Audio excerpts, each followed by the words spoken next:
It seems that everywhere we go, we find wraps on the menu. The thing we love most about them is that they're super portable, they taste great, and they have the convenience of a sandwich, but with less calories and carbs. So let me share with you a fancy-dancy wrap that we just came up with. All we do is cut up some grilled chicken. Now, we could start off with some fresh chicken and cook it in a grill pan, or we can buy some pre-grilled, refrigerated, or frozen chicken, which is a lot easier. Okay, we toss that with some red grapes that we've cut in half, a bit of chopped celery, some shredded carrots, a couple tablespoons of walnuts, along with some mayo, and a pinch of salt and pepper.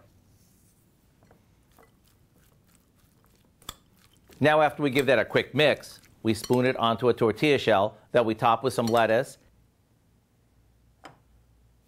and fold it up like this. We bring the bottom over the filling, fold in the sides, and roll it up, ending with the seam side down. Is that easy enough or what? And when you cut this in half, you can see it's bursting with all the goodness you love from a sandwich in the convenience of a wrap. The recipe for our company fancy chicken wraps is online now, just in time to try out when you want something a bit special, but still easy. I'm Howard in the Mr. Food Test Kitchen, where today we found a yummier way for you to say, ooh, it's so good.